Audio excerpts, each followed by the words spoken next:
Hey, the long top 10s here. The Picts are the most enigmatic people of medieval Europe. Virtually nothing is known of these barbarians, who occupied the mist-cloaked lands north of Hadrian's Wall between the Roman invasion and Viking onslaughts. These ancient inhabitants of Scotland's far north were as mysterious to their contemporaries as they were to modern scholars. They spoke an unknown language, painted and tattooed themselves with elaborate designs, ruled the seas, and even practiced succession among female lines. So anyway, here are the 10 fascinating mysteries of the Picts. I just want to let you know these are Vikings. Don't act like these guys. Just want to let you know. So anyway, we're going to start this off with number 10, the painted ones. So, anyway, the Picts left no written records. Almost everything we know of them comes from accounts of their enemies. In 297, Roman writer Emenius makes the first reference to the inhabitants north of Hadrian's Wall as the Pictus, or the painted ones. The Irish referred to the Picts as Cruthenia, or people of the designs. This close parallel to the Roman name suggests that Pict was a name the Northern Scottish may have called themselves. The Picts were a confederation of tribes that found identity battling a common enemy. Romans tried to conquer them many times, but failed. Later, they united against the Vikings. By 900, they disappeared from the historical record, apparently merging with the Scots culture to the south. Now, some modern scholars assert that they call themselves Pact, their word for ancestors. The terms Pet and Pict still figure prominently in place names associated with the Picts. Just think about it. Number 9. The enigma of the Pictish language. Now, according to a history of the English church and its people, Bede noted there were 5 different languages in 8th century Britain. English, Latin, British, obviously, Gaelic, and Pictish. Alright? In Life of Columbia, Admonan reveals that St. Columbia needed a translator among the Picts. Without written records, our only evidence of this mysterious tongue are place names, scattered personal names, and mysterious Pictish rock carvings. Some believe the Picts spoke an indigenous language, possibly a Bronze Age tongue closer to Basque than Celtic. Others believe the Picts spoke a P-Celtic language, which would have been akin to British, which lingers today in Wales. Supporters of this theory point out Pictish place names in northeastern Scotland are clearly Indo-European and related to other Celtic tongues. A third theory proposes they speak a Q-Celtic language, brought to their territory by the Irish. The Picts also adopted the Ogham alphabet, which originated in Ireland, which is something that we do not practice, I think. Number 8. Matrilineal succession. Now, one of the most endearing myths about the Picts has been that they practiced matrilineal succession. In elastical history, I think that's how you say it, Bedell notes that when the Picts arrived in Britain via sea from Scathia, they had no wives and needed to beg brides of the Irish Scots. The Scots will only give them women under one condition: they should choose a king from the female royal race rather than the male. Written in the 1300s, the Pictish Chronicle lists kings and the length of their reigns. The Pictish kings before the late 7th century, fathers are never succeeded by their sons. However, the kings are identified by the names of their male relatives. Critics believe Bede's tale may have been a ploy to justify Irish kingship of Pictish land. Some, like Celts and the classical world author David Rankin, believe matrilineal succession may have been a pre-Indo-European holdover. Just think about it.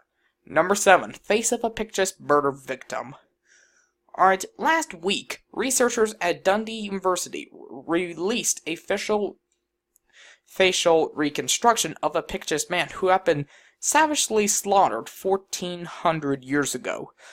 Dubbed Rosie Markie Man, His skeleton lay in the shadowy reaches of a cavern on Black Isle, Rossshire. Radiocarbon datum placed the remains between 430 and 630 AD. The man rested cross-legged with a large stone weighing him down. According to forensic anthropologist Damsel Black, the Rosie Mackey man met a brutal end, suffering a minimum of 5 injuries to the head. Alright, Rosie Mackey's man's teeth were shattered, his jaw is fractured, and his skull was pierced and crushed. Despite the savageness of the slaying, there was evidence to suggest that the man was laid to rest with great care. While his murder may remain unsolved, the arrangement of the burial provides a fascinating window into an enigmatic culture. We cannot know if he was slain in a personal dispute or sacrifice. Alright, number 6, Riney Man. Alright, in 1978, a Scottish farmer unearthed a massive stone slab depicting a man carrying an axe near Rhino. Dubbed Rhino Man, this 6-foot ornamented stone has mystified archaeologists ever since. Dated to about 700, the boulder depicts a man with a long, pointed nose, wearing a beard, headdress, and tunic. Riney Man was discovered in close proximity to the Cryostone, another picture-carved stone depicting a salmon and an unknown animal. Excavations at Riney between 2011 and 2012 revealed artifacts suggesting that the site revealed sub-Mediterranean pottery, French glass, and Anglo-Saxon metalwork. The long-distance trade connections suggest that the site may have been a royal location. Archaeologists also discovered evidence of advanced metallurgy at Riney. The most common interpretation of Riney Man is that he depicts Essos, the Celtic god of trees and forestry. The area also has stones bearing the Irish Ogham alphabet and later Celtic cross stones. So, anyway, number 5, Number 5, painted Pictish pebbles. Since the 19th century, painted Pictish pebbles have been the subject of heated debate. Alright, these small quartzite rocks are painted with simple designs. According to local lore, they were charm stones or cold stones. Don't think about the Cold Stone Creamery or whatever you call it. As late as 1971, these magical rocks were used to treat illness in both animals and man. An alternate theory proposes that the stones were slingshot ammunition, and the markings indicate the owner. In 2014, stonemason Robbie Arthur and researcher Jenny Murray sought to replicate the stones. They discovered the stones were painted with a dark substance produced from burning peat. Peat was a common source for domestic and smelting fires in Scotland. The researchers discovered that if left overnight, the pigment will remain on the stone, even after exposure to very hot water. Similar painted stones have been found in central France, the Pyrenees, and southern Italy. The continental versions all date between 12,000 and 10,000 years ago. Number 4, Pictish naval power. In 2015, archaeologists uncovered an Iron Age fort built by Picts that attest to their prowess as medieval naval power. Located atop a 20-foot-high Dunakair sea stack, the fort can only be accessed via climbing ropes up the cliff face, which I barely can do. Dated between the 5th and 6th centuries, this was a likely part of a series of forts modern Scotland's east coast. The massive stone used to build the fort were imported from elsewhere, like, for example, probably Russia, or also England. England's got some mountains, so why not England? The exotic rocks contain stylized designs of fish and rings with broken spears through them. Aberdeen's University's Dr. Gordon Noble notes the Picts were known as sea raiders, and forts like this may have helped cement that naval power. Noble and team uncovered the remains of a rampart wall, post holes, and the remains of a hearth still containing charcoal, which could be great for growing up food. Naval suspects the site also held a Picts settlement constructed of wood and long since decayed. Number 3. Kenneth McAlpin. Alright, virtually nothing is known of the most famous Picts king, Kenneth McAlpin. By the mid-9th century, Vikings had obliterated the Picts kingship. McAlpin stepped into this power vacuum. Born around 810 to a Gallic father, King Alpin II, and a Picts princess, McAlpin set out to unite the Picts and Gallic kingdoms. He had rivals. Now, legends say the 7 royal houses of the Picts, led by Drust X, opposed McAlpin. One of the more lurid tales of McAlpin's treason tells that he dispatched his drunk advisories with booby-trapped benches, which plunged them into spike-filled pits. That's unlikely, however. Sometime before 848, McAlpin united the Picts and Gauls. The Viking threat still loomed. One story tells that 140 Norseman vessels bore down on the Gallic Darida kingdom. After the Viking onslaught, the Gallic Darida kingdom vanishes from history completely. Following McAlpin's death in 858, the Picts also disappeared, which, at that time, McAlpin was around 48 years old, I do believe. Number 2, Picts beast.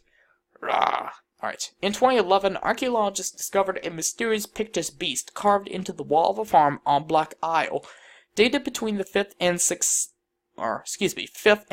centuries. The Picts beast stone lacks weathering.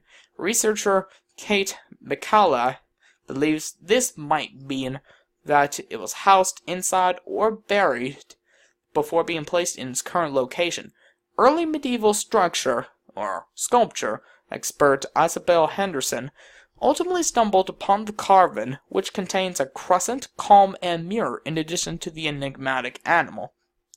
At a nearby farmhouse, Henderson discovered a second Picts carving, depicting either fish scales or goose feathers. Given a recent heritage project to the area, McCalla indicates it's a mystery why it's taken so long for the stones to reach our attention. It's also exciting to think that maybe they were more to be found. Until 50 years ago, both stones were on property were owned by one family, which, in speaking of one, we go into number 1 with Alive and Well. Alright, not talk about that family again. Alright. Scholars have long questioned what became of the Picts when they vanished from history around the 9th century. In 2013, DNA analysis proved the Picts are alive and well. Geneticist Jim Wilson identified a Y chromosome marker that arose among direct descendants of the painted ones. Of the 1,000 Scotchmen tested, 10% carried the R1b S530 marker. Less than 1% of Englishmen carried this chromosome. The Picts are also found in Northern Ireland, which is part of the United Kingdom. 3% of the Northern Irish men in the test were R1b S530 carriers. However, only one participant out of 200 from the Republic of Ireland to the south had this Y chromosome marker. From a political standpoint, the Picts also appear to have vanished after a battle with the Vikings at Strathmore in 839. In Kenneth McAlpin's unification of the Gauls and the Picts, genetic analysis tells a different story. The Picts are still with us. Alright, if you have any other strange mysteries of the Picts, just let me know in the comments down below, okay? Alright, don't forget to subscribe to this channel, like this video, and see you guys next time in another awesome video. Take care.